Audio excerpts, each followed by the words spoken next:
Good morning, students of class 12. Today in our economics class, we are doing our lesson number 2. It is 5 years plans in India, its goals and achievement. अभी तक हम अपने पंचवर्षीय योजना जिसको कहते हैं हम हिंदी में 5 years प्लान उसके बारे में पढ़ चुके हैं कि इस 5 year प्लान में फर्स्ट में, सेकंड में, थर्ड में, फोर्थ में क्या क्या हमारे मेन फीचर्स रहे, क्या क्या ऑब्जेक्टिव्स रहे। हमने लॉन्ग टर्म और शॉर्ट टर्म दोनों ऑब्जेक्टिव्स पढ़ चुके हैं। अब हम करेंगे इकोनॉमिक पॉलिसी जो है हमारी, उसके मेन फीचर्स क्या क्या हैं। ठीक है, अप टू 1991 तक। ठीक है, कि किस फीचर्स को साथ में लेकर काम कर रही थी हमारी इकोनॉमिक प्लानिंग, किस बेसिस पर हमारे जो प्लान्स थे वो बन रहे थे, आज हम उसके बारे में पढ़ेंगे। और जो हमारे 5 years प्लान्स हैं उनकी सक्सेस स्टोरीज, सक्सेस के बारे में, किस किस फील्ड में वो सक्सेस रही और किस किस फील्ड में फेल हो गई। ठीक है, वो सब चीज़ें हम पढ़ेंगे। हमारी प्लानिंग किस किस फील्ड में ज़्यादा कामयाब थी और किस फील्ड में उन्हें नाकामयाबी हासिल की, वो सब चीज़ें आज हम पढ़ेंगे। फर्स्ट ऑफ ऑल हम फीचर्स देखेंगे, फीचर्स ऑफ इकोनॉमिक पॉलिसी। ठीक है, जो हम इकोनॉमिक पॉलिसी अडॉप्ट कर रहे थे टिल 1991 तक, उसके बारे में कुछ फीचर्स देखिए। Heavy reliance on public sector. First point is कि हम ज़्यादा पब्लिक सेक्टर पे ध्यान देते थे। मीन्स ज़्यादा भरोसा हमारी इकोनॉमी को, हमारी कंट्री को किस पर था? पब्लिक सेक्टर पर था। उस पर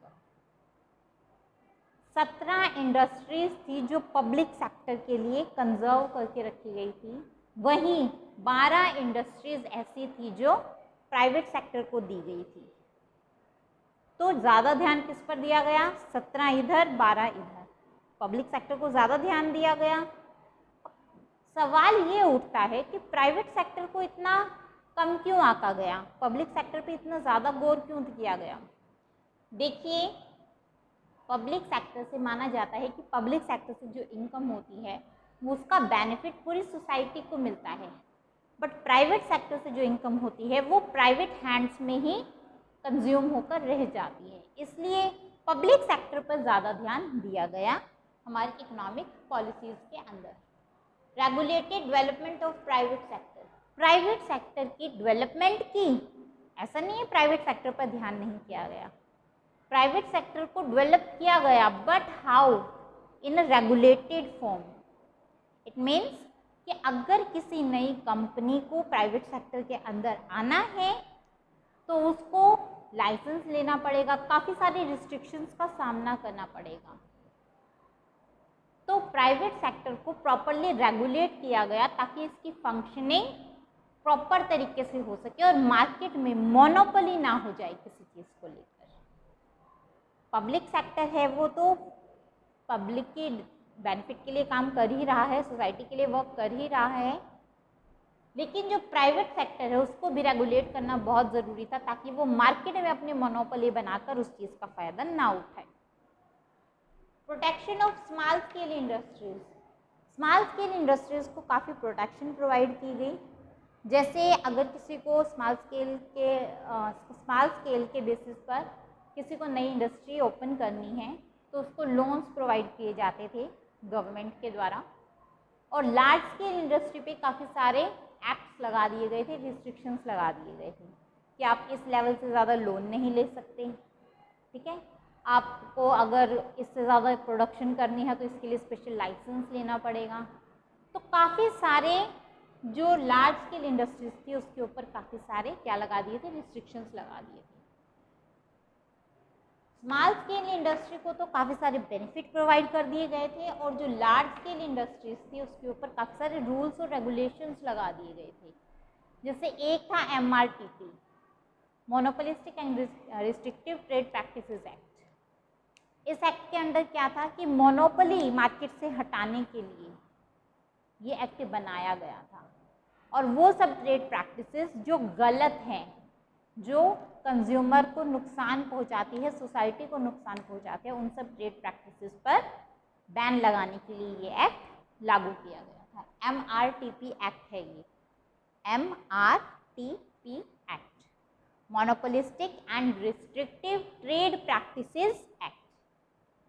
डेवलपमेंट ऑफ हैवी इंडस्ट्रीज, इसका एक और फीचर है कि इसने हैवी इंडस्ट्रीज को, हैवी इंडस्ट्रीज कौन सी थी हमारी, iron industry, steel industry, electricity department, या फिर आप कह सकते हो electricity generation department, engineering goods department, इन सभी इंडस्ट्रीज को क्या किया गया, काफ़ी ज़्यादा डेवलप किया गया, इसका मेन फीचर था।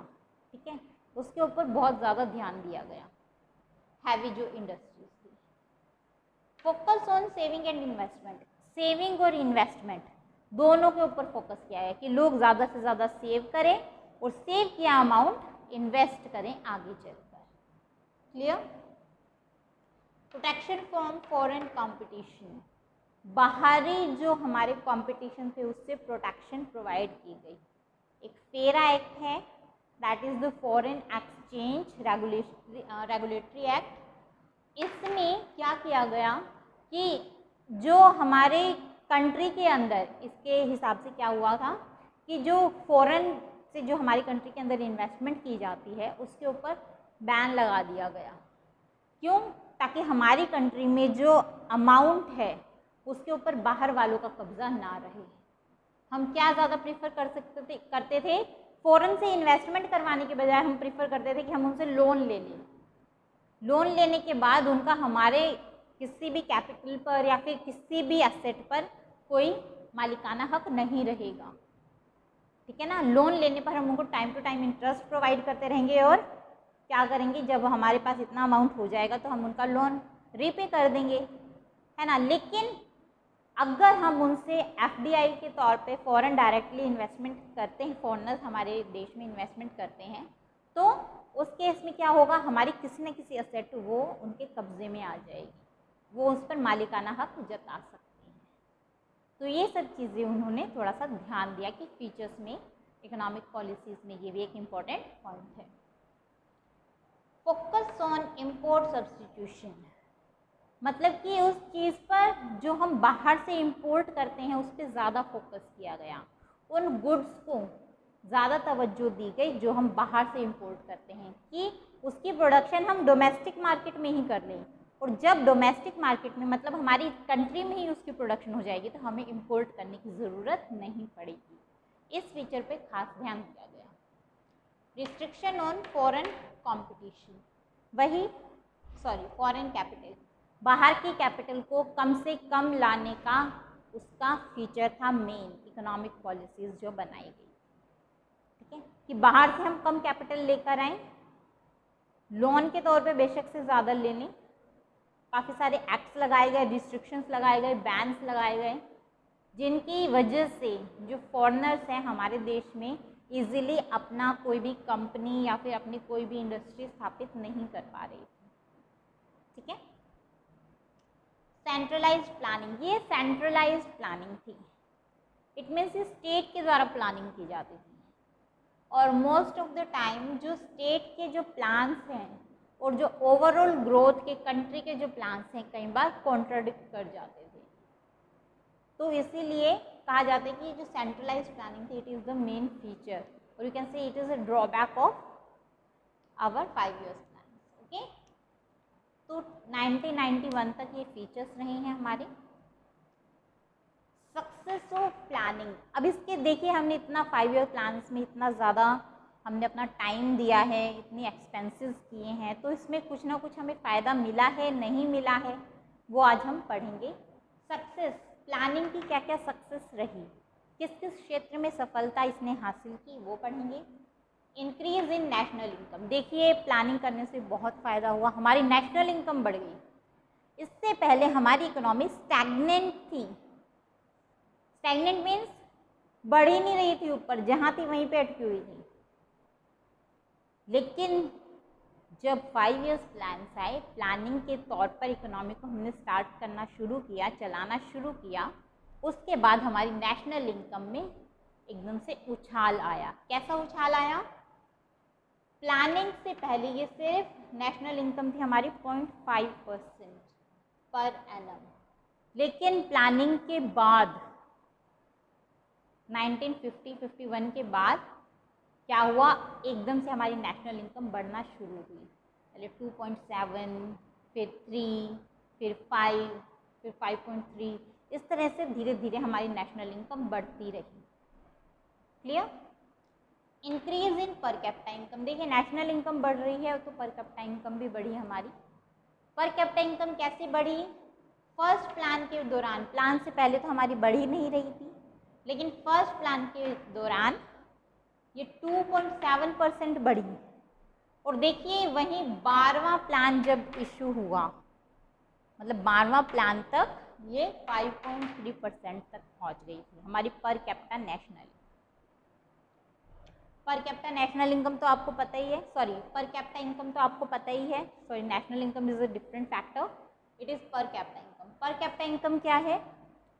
प्रति व्यक्ति आय, हर व्यक्ति की आय एक कंट्री के अंदर कितनी है वो होती है हमारी per capita income.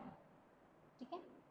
Rise in savings and investment, savings और इन्वेस्टमेंट बढ़ाना काफ़ी ज़्यादा बढ़ी इकोनॉमिक प्लानिंग की वजह से।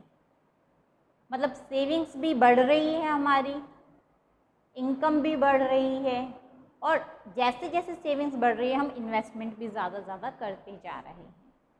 ठीक है? सोर्सेज भी हमारी बढ़ रही हैं तो इन्वेस्टमेंट भी बढ़ रही है। देखिए 1950 में ये 9.3% थी सिर्फ, लेकिन 2015-16 तक पहुँचते पहुँचते ये कितनी पहुँच गई? 33.3%। देखिए कितना भारी उछाल आया है इन्वेस्टमेंट और सेविंग में। Institutional and technical change in agriculture, मतलब एग्रीकल्चर में बहुत भारी फ़ायदा मिला है इकोनॉमिक प्लानिंग को। क्या फ़ायदा मिला है? Land reforms. पहले क्या था, राज्य में, राज्य की सरकार में और किसानों में काफ़ी बड़ा गैप था।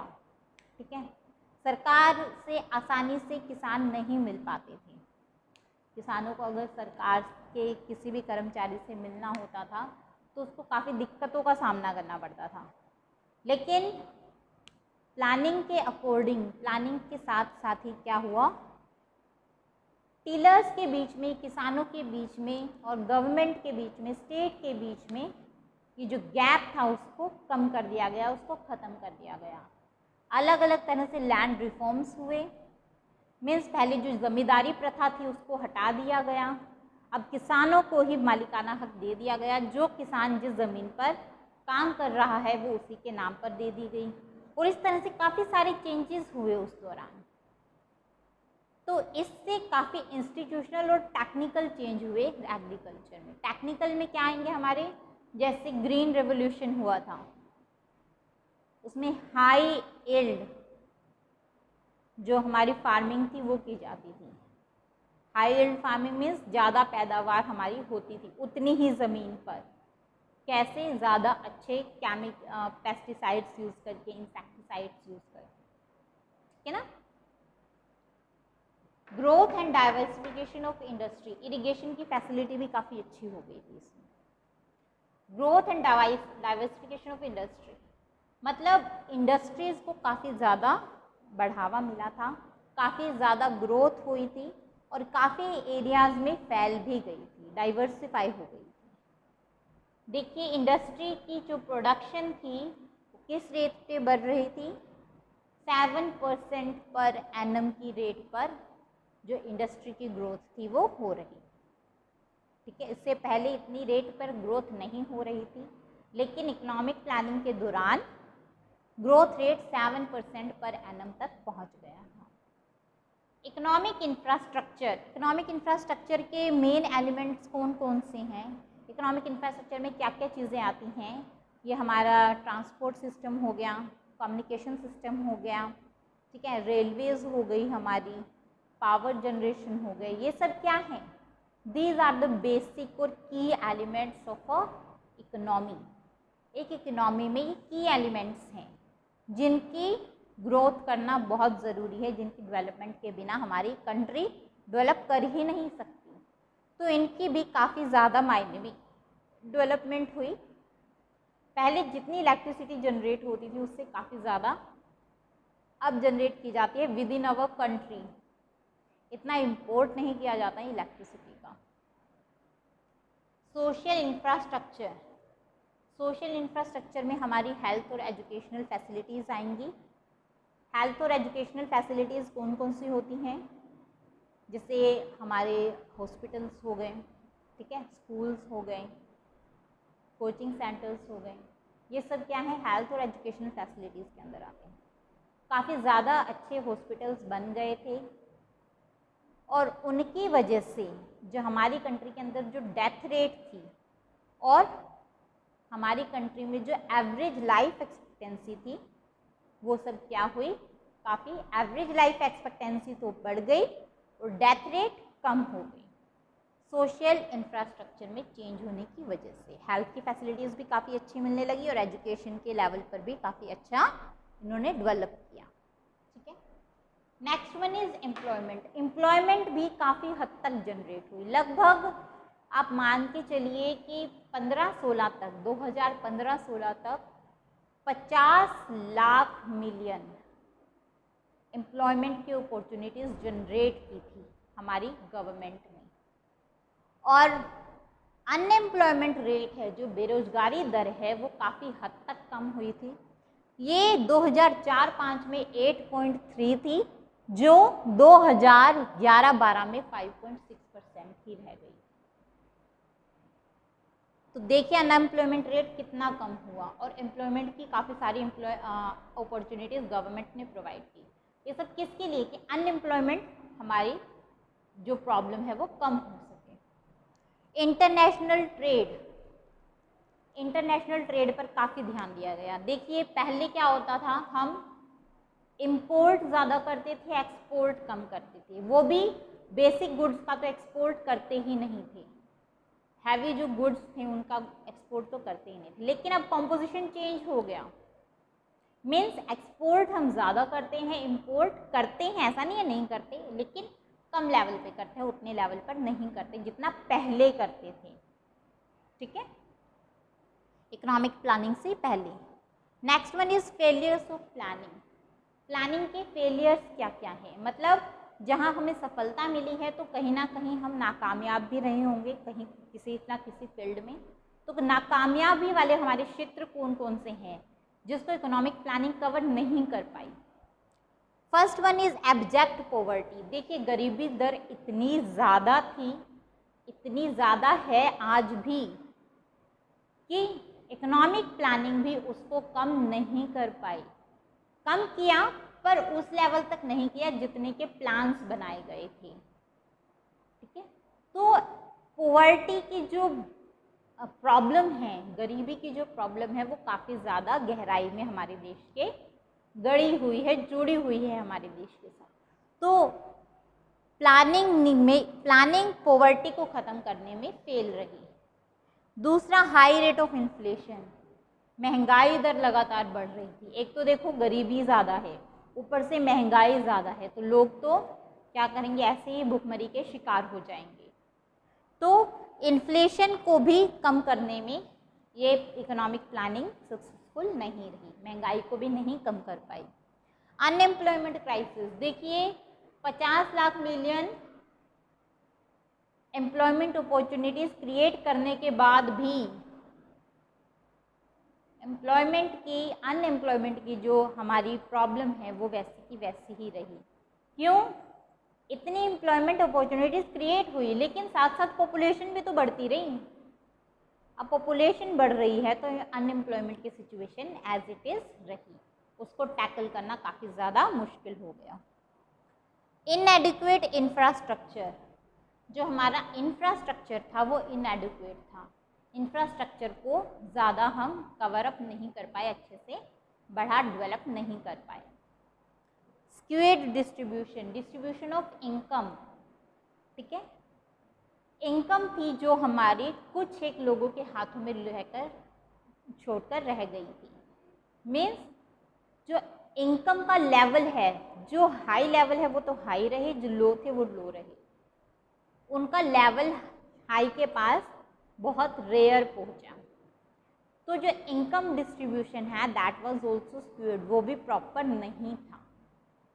तो इन शॉर्ट हम कह सकते हैं जो सक्सेस और फेलियर्स को देखते हुए कि जो इकोनॉमिक प्लानिंग थी उसमें काफ़ी सारे ऐसे लूप होल्स रहे हैं जो हमारे सभी के सभी जो हमारे गोल्स थे उनको अचीव करने में थोड़े से पीछे रहे। ठीक है, तो इसकी वजह से हम आगे और कोशिश कर रहे हैं कि आगे के जो 5 ईयर्स प्लान्स बनाए उसको हम क्या करें, इन सभी प्रॉब्लम से कवर अप कर लें। ठीक है, so this is your chapter 2, this is the end of the chapter.